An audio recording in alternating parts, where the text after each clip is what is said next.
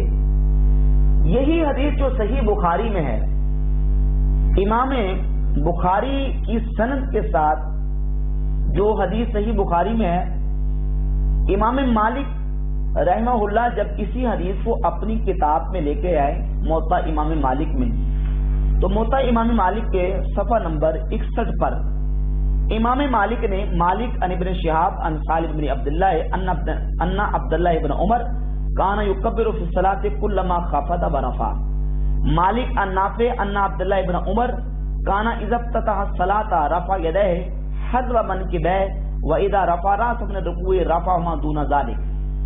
حضرت امام مالک جب اپنی کتاب میں عبداللہ ابن عمر رضی اللہ تعالیٰ عنہ کی حدیث لے کے آئے جو کہ صحیح بخاری میں ہے اور تقریباً اسی سند کے ساتھ امام مالک کے واسطے سے ہی وہ روایت صحیح بخاری میں ہے، تو جب امام مالک اس حدیث کو لے کے آئے تو اس میں 2 مقامات کے رفع الیدین کا ذکر ہے. نمبر 1 نماز کے شروع میں اور نمبر 2 رکوع سے اٹھتے وقت. اور جب یہی روایت حضرت امام مالک کے واسطے سے صحیح بخاری میں آئی تو اس میں رکوع جاتے کا بھی ذکر ہے اور رکوع سے اٹھتے وقت رفع الیدین کا بھی ذکر ہے. اور آگے حدیث نمبر 739 میں ایک اضطراب یہ موجود ہے کہ عبداللہ ابن عمر سے ایک روایت سالم ذکر کرتے ہیں اور دوسری روایت نافع ذکر کرتے ہیں. نافع اور سالم جب حضرت عبداللہ بن عمر سے روایت بیان کرتے ہیں تو اس روایت کے موقوف اور مرفوع ہونے میں اختلاف ہے. یعنی نافع اور سالم کوئی مرفوع بیان کرتا ہے، کوئی بیان کرتا ہے موقوف. اور جو 739 نمبر حدیث ہے اس حدیث کے بارے میں میں محدثین کی آراء پیش کروں گا.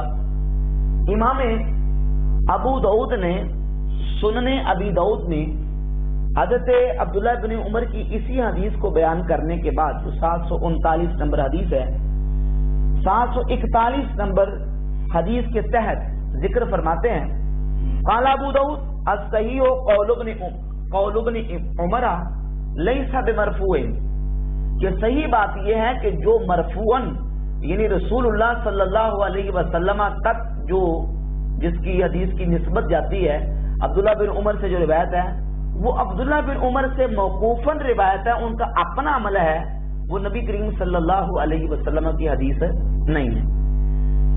اسی طرح اسی بات کو امام ابن حجر عسقلانی نے اپنی کتاب فتح الباری کی جلد نمبر 2 کے صفحہ نمبر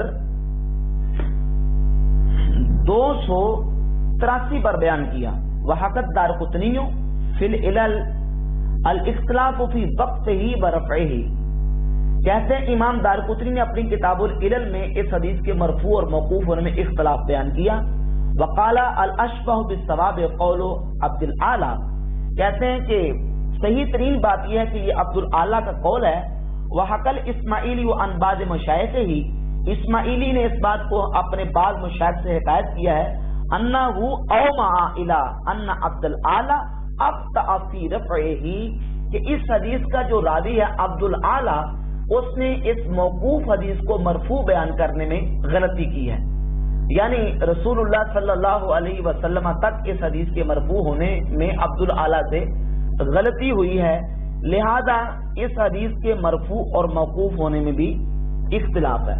پھر سیدنا عبداللہ ابن عمر رضی اللہ تعالیٰ عنہ کی روایت میں اتنا شدید اضطراب موجود ہے کہ آپ احادیث کی دیگر کتابوں کو اٹھا کر دیکھیں. یہ تو صحیح بخاری شریف میں جو روایات موجود تھی، دیگر کتابوں کی روشنی میں انشاءاللہ میں دکھاؤں گا کہ سیدنا عبداللہ ابن عمر رضی اللہ تعالیٰ عنہ سے مصنف ابن ابی شیبہ کی جلد نمبر 1 صفحہ نمبر 304 پر ایک اور روایت ملاحظہ فرمائیں. یہ فی رفع الیدین بین السجدتین، یہ حدیث نمبر 3، 2 سجدوں کے درمیان رفع الیدین کا بیان سند صحیح کے ساتھ. اور یہ وہ سند ہے جس سند کو غیر مقلدین کے چوٹی کے علماء نے صحیح تسلیم کیا ہے اس کا میں حوالہ پیش کرتا ہوں. پہلے روایت سماعت فرمائیں. حدثنا ابو بکر قال اخبرنا ابو اسامہ عن عبید اللہ عن نافع عن ابن عمر انه كان يرفع يديه اذا رفع رأسه من السجدة الاولى. کہ حضرت عبداللہ بن عمر جب پہلے سجدے سے سر اٹھاتے تو رفع یدین کرتے. پہلے سجدے سے سر اٹھاتے اس وقت رفع یدین کرتے. بخاری میں کیا تھا؟ موطا امام مالک میں کیا تھا؟ موطا امام مالک میں تھا کہ نماز کے شروع میں اور رکوع سے اٹھتے رفع یدین کرتے. بخاری میں آیا تو اس نے کہ نماز کے شروع میں رکوع جاتے, رکوع سے اٹھتے رفع یدین کرتے. اور جس حدیث میں 2 رکعتوں کے بعد رفع یدین کا ذکر ہے وہ روایت موقوف ہے, مرفوع نہیں ہے. امام ابو داؤد نے فیصلہ کر دیا. اور اب یہ مصنف ابن ابی شیبہ میں امام بخاری کے استاد امام ابو بکر ابن ابی شیبہ اپنی سند کے ساتھ یہ حدیث لے کے آئے کہ حضرت عبداللہ بن عمر جب پہلے سجدے سے اٹھتے تو اس وقت بھی رفع یدین کرتے. تو لہذا اس میں ایک اور بات آ گئی. اس کے علاوہ المحلہ ابن حزم یہ کتاب ہے اور اس کی سند بھی صحیح. پہلے میں اس کی سند بیان کر دوں. اس کی سند کے بارے میں یہ کتاب ہے نماز نبوی. نماز نبوی ناصر الدین البانی کی کتاب ہے. اس کے صفحہ نمبر 159 پہ ناصر الدین البانی صاحب لکھتے ہیں کہ انس ابن عمر, نافع, طاؤس, حسن بصری, ابن سیرین اور ایوب سختیانی سے مرفوعاً ثابت ہے. یعنی سجدوں میں رفع یدین کرنا حضرت انس بن مالک سے, حضرت عبداللہ بن عمر سے, حضرت نافع, طاؤس, حسن بصری, ابن سیرین اور ابو ایوب سختیانی سے مرفوعاً ثابت ہے. اس کے نیچے یہ دیکھیں 398 نمبر یہ نمبر لگا ہے. اور اسی 398 کے تحت مصنف ابن ابی شیبہ جلد 1 صفحہ 106 اسانید صحیح ہیں. یہ جو روایت جو میں نے مصنف ابن ابی شیبہ سے ابھی پیش کی ہے اس کی سند کے بارے میں غیر مقلد عالم جس کے بارے میں لکھا ہے استاذ العلماء مولانا محمد صادق خلیل, انہوں نے کہا کہ اس کی سند کیا ہے؟ صحیح ہے. تو حضرت عبداللہ بن عمر رضی اللہ تعالیٰ عنہ سے سجدوں میں رفع یدین بھی ثابت. اب یہ آج المحلہ ابن حزم. ابن حزم کی کتاب المحلہ جلد نمبر میرے پاس ہے 3 اور اس کا صفحہ نمبر ہے ہمارے پاس 10. یہ دیکھیں المحلہ ابن حزم جلد نمبر 3 صفحہ نمبر اس کا ہے 10. یہ جو میں نے پہلے دعویٰ اور مقدمہ پیش کیا تھا کہ عبداللہ بن عمر کی روایت میں اضطراب ہے. اضطراب کا مطلب یہ بے چینی ہے, کسی میں کچھ ہے کسی میں کچھ ہے. بخاری شریف کی روایت کی جو جہاں رفع یدین کا ذکر تھا وہ بیان کیا, وہاں تک کہ سجدوں میں رفع یدین نہیں کرتے. اور مصنف ابن ابی شیبہ میں کیا ہے؟ یہ سجدہ پہلا کر کے رفع یدین کرتے. اب آج محلہ ابن حزم عن نافع عن ابن عمر انه كان يرفع يديه اذا دخل في الصلاه واذا ركع واذا قال سمع الله لمن حمده واذا سجد. جب عبداللہ بن عمر سجدہ کرتے وبین الرکعتین اور 2 رکعتوں کے درمیان یرفعهما الى ثدیه اپنے دونوں ہاتھوں کو سینے تک اٹھاتے. قال علی ھذا اسناد لا داخلۃ فی. ابن حزم نے اس بات کو بیان کیا کہ اس کی سند میں کوئی مداخلت نہیں ہے, کسی قسم کا کوئی اعتراض نہیں ہے, اس کی سند کیا ہے؟ صحیح. اچھا, اس کے ساتھ ساتھ یہ محلہ ابن حزم احمد شاکر کی تحقیق کے ساتھ ہے.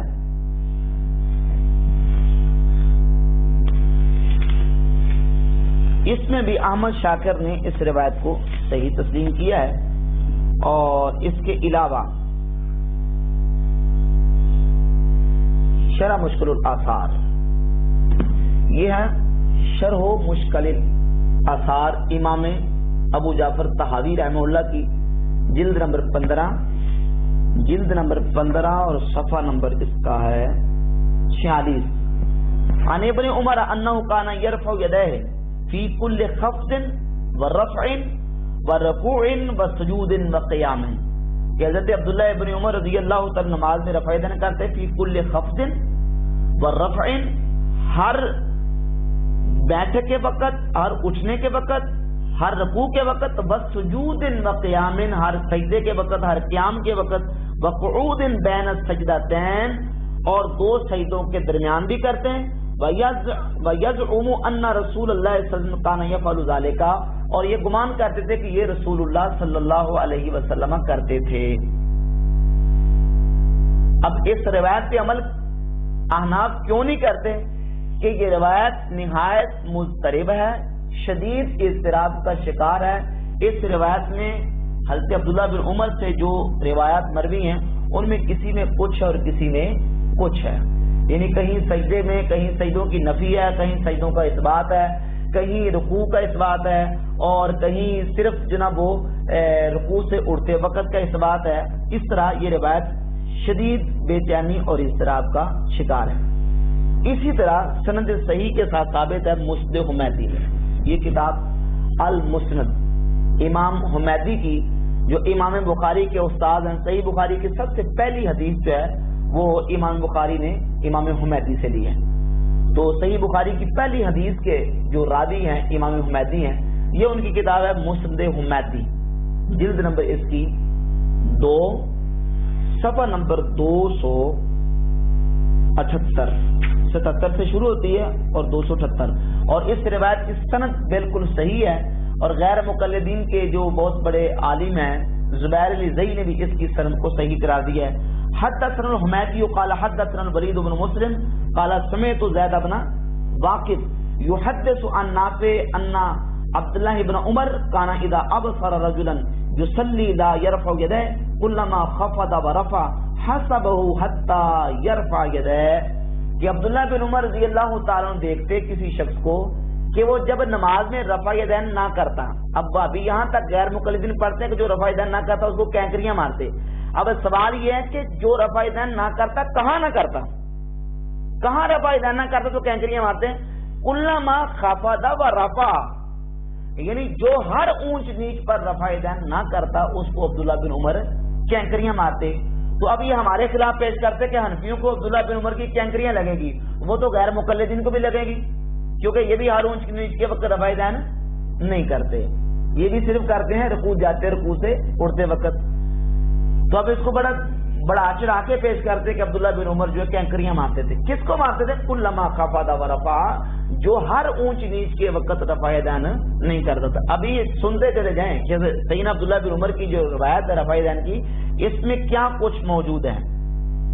ابھی یہ تو تھا کہ ہر اونچ اور نیچ کے وقت رفع یدین جو نہ کرتا اس کو کینکریاں مارتے۔ ابھی آ جائیں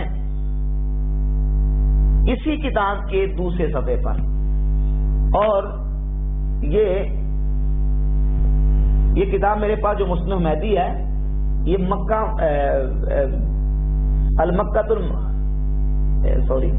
یہ سعودیہ سے چھپی ہے، یہ سعودیہ سے شائع شدہ نسخہ ہے، صفحہ نمبر 277 پہ حدیث موجود ہے۔ حضرت عبداللہ بن عمر رضی اللہ تعالیٰ فرماتے ہیں رأیت رسول اللہ صلی اللہ علیہ وسلم اذا افتتح الصلاۃ، عبداللہ بن عمر کہتے ہیں کہ رسول اللہ صلی اللہ علیہ وسلم نماز شروع کرتے رفع یدہ حذو منکبہ، تو کنوں تک ہاتھ اٹھاتے، وَإِذَا أَرَادَ، اور جب رکوع وَإِذَا أَرَادَ أَن يَرْكَعَ، جب حضور رکوع کا ارادہ کرتے، وَبَعْدَ مَا يَرْفَعُ رَأْسَهُ مِنَ الرُّكُوعِ، اور جب رکوع سے سر اٹھاتے، فَلَا يَرْفَعُ وَلَا بَيْنَ السَّجْدَتَيْن، نہ نبی کریم علیہ الصلوۃ والسلام رکوع جاتے رفع یدین کرتے، اور نہ ہی رکوع سے اٹھتے وقت رفع یدین کرتے، اور نہ ہی دونوں سجدوں کے درمیان رفع یدین کرتے۔ تو اس حدیث اور دیگر احادیث سے اس روایت کا اضطراب بالکل واضح ہو جاتا ہے کہ سیدنا عبداللہ بن عمر رضی اللہ تعالیٰ کی روایت میں، حدیث میں اتنا شدید اضطراب ہے کہ روایتوں کا مضمون آپس میں ملتا نہیں ہے، مضمون کی آپس میں مطابقت نہیں ہے۔ تو جو ایسی روایت ہوتی ہے جس میں اس طرح کا اضطراب ہو، کسی میں کچھ ہو، کسی میں کچھ ہو، کسی میں نفی ہو، کسی میں اثبات ہو، تو اس کو کہتے ہیں مضطرب۔ اس روایت کو کیا کہتے ہیں؟ مضطرب روایت ہے، وہ اضطراب کا شکار ہے، اس پر عمل کرنا ممکن نہیں ہوتا۔ اس کے ساتھ ساتھ مسند حمیدی کے ہمارے پاس مسند ابی عوانہ موجود ہے، مسند ابی عوانہ میں بھی یہی الفاظ موجود ہیں. مسند ابی عوانہ جلد نمبر 1 صفحہ نمبر 334 کہ سیدنا عبداللہ ابن عمر رضی اللہ تعالیٰ عنہ فرماتے ہیں کہ نبی کریم صلی اللہ علیہ وسلم جب رکوع جاتے رکوع سے اڑتے اور رفع اور سجدوں کے درمیان رفع یدین نہیں کرتے. عبارت سن لیں وَإِذَا أَرَادَ أَن يَرْكَعَ وَبَعْدَ مَا يَرْفَعُ رَأْسَهُ مِنَ الرُّكُوعِ لَا يَرْفَعُهُمَا.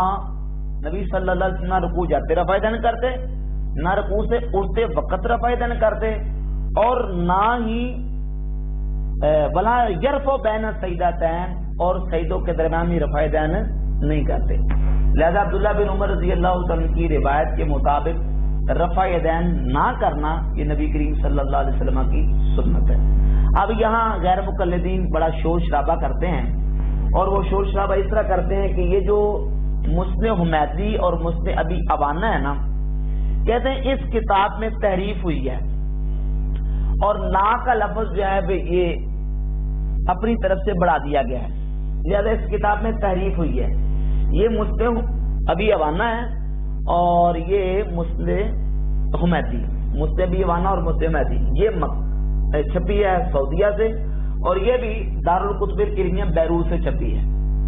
دونوں کتابوں میں لا یرفع کے الفاظ موجود ہیں, اور اس کے میرے پاس قلمی مخطوطے اور قلمی نسخے موجود ہیں جو ہاتھ کی لکھی ہوئی کتابیں اس کی فوٹو کاپی موجود ہیں, کہ ان ہاتھ کی لکھی ہوئی کاپیوں میں بھی لا کے الفاظ موجود ہیں. ذرا لے کے نسخے دونوں. اس کے لیے ایک اور حوالہ میں پیش کروں گا. غیر مقلدین کے بہت بڑے عالم ہیں بدیع الدین راشدی, ان کے پاس جو مسند حمیدی کا قلمی مخطوطہ نسخہ موجود ہے پیر آف جنڈا, جو قلمی نسخہ اور قلمی مخطوطہ موجود تھا, وہ نسخہ انہوں نے یہاں اس کے جو نا 2 حوالے کوڈ کیے ہیں. پہلے وہ میں نسخہ پیش کروں گا, نسخہ دکھاؤں گا. یہ دیکھیں مسند ابی بکر مسند حمیدی, یہ ہاتھ کا لکھا ہوا نسخہ ہے امام بخاری کے استاد امام عبداللہ بن زبیر حمیدی کا, اور یہ وہ مطلوبہ صفحہ ہے جس میں لا کے الفاظ فلا یرفع. یہ لائن لگی, ذرا زوم کر کے دکھا دیں لائن جہاں لگی ہے نا, ہاتھ کا لکھا ہوا نسخہ جس میں لا کے الفاظ موجود ہیں کہ رکوع جاتے اور رکوع سے اٹھتے وقت رفع یدین عبداللہ بن عمر رضی اللہ عنہ کی روایت کے مطابق نبی کریم علیہ السلام کی سنت نہیں ہے. یہ پہلا نسخہ ہے, اور یہ ہے دوسرا نسخہ. اس میں بھی لا یرفع کے الفاظ موجود ہیں. یہ صفحہ نمبر 111 میں یہ ہاتھ کا لکھا ہوا کلمہ مخطوطہ, اور یہ وہ مخطوطہ ہے جو غیر مقلدین کے عالم زبیر علی زئی کے استاد بدیع الدین راشدی کے پاس نسخہ تھا, اس میں بھی یہی الفاظ تھے. یہ ذرا میں پڑھ کے سنا دوں. کہتے ہیں قال ابو محمد وبقى في نسخة الحمیدی التي بين اظهرنا هكذا حدثنا الحمیدی قال حدثنا الزهری قال اخبرني سالم بن عبد الله عن ابيه قال رأيت رسول الله صلى الله عليه وسلم يفتتح الصلاة رفع يديه حذو منكبيه واذا اراد ان يركع وبعد ما يرفع رأسه من الركوع فلا يرفع ولا بين السجدتين. یہ پہلی سطر ہے. اس میں بھی لا کے الفاظ موجود ہیں جو کہ مسند حمیدی کا نسخہ پیر آف جنڈا یہ بدیع الدین راشدی غیر مقلد کے پاس موجود تھا, اور اپنے نسخے سے یہ کلمات اور الفاظ ذکر کیے ہیں. لہذا سیدنا عبداللہ ابن عمر رضی اللہ تعالیٰ عنہ سے جہاں رفع یدین کا ثبوت موجود ہے وہاں ترک رفع یدین بھی سیدنا عبداللہ ابن عمر رضی اللہ عنہ کی روایتوں میں ثابت ہے.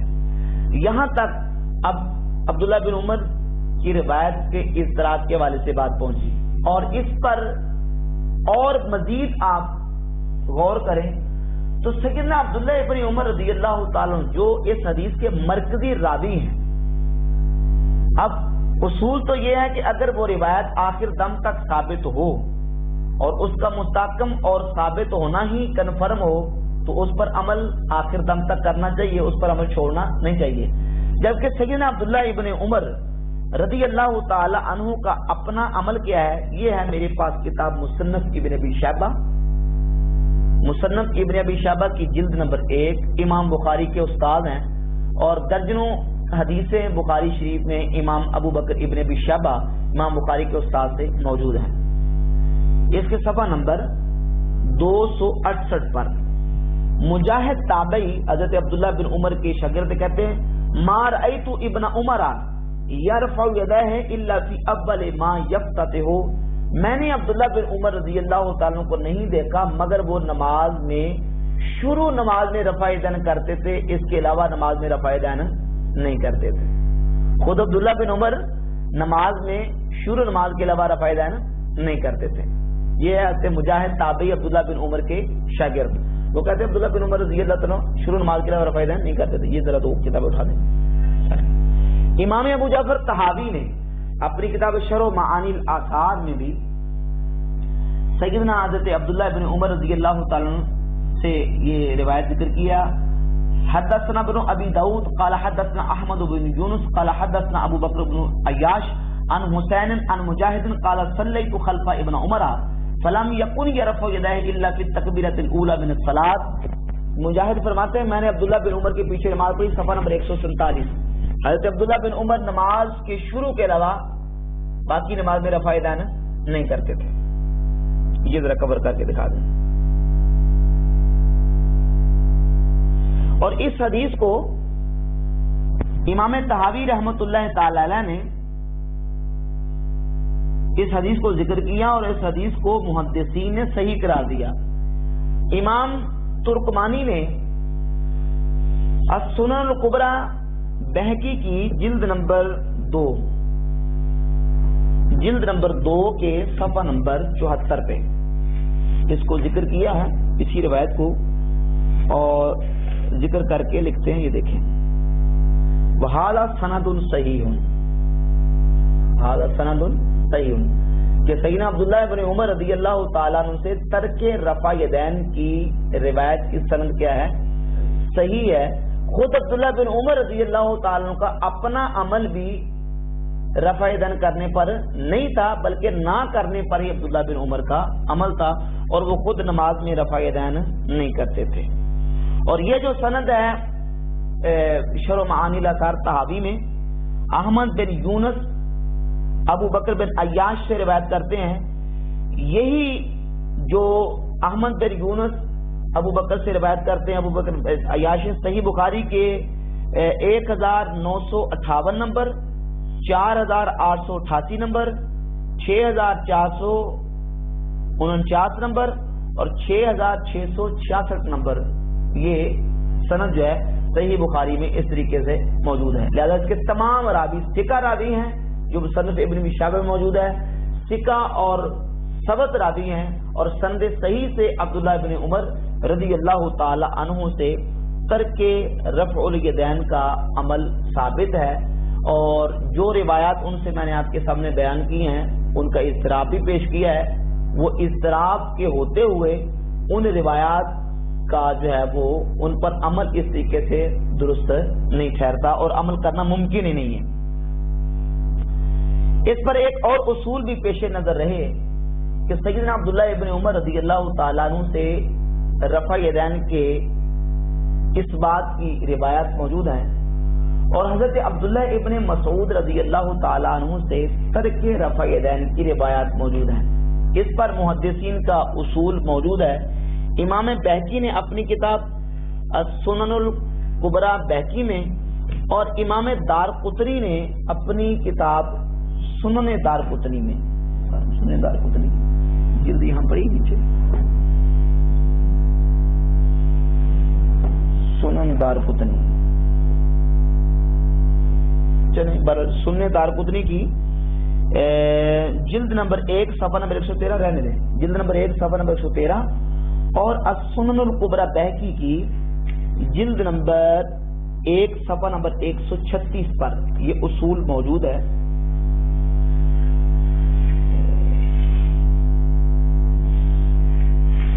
جلد نمبر 2 نمبر 1 صفحہ نمبر 136 پر وہ اصول کیا ہے کہ جب حضرت عبداللہ بن عمر اور عبداللہ ابن مسعود رضی اللہ تعالیٰ عنہ کی روایات جمع ہو جائیں، اذا اجتمع ابن مسعود وابن عمر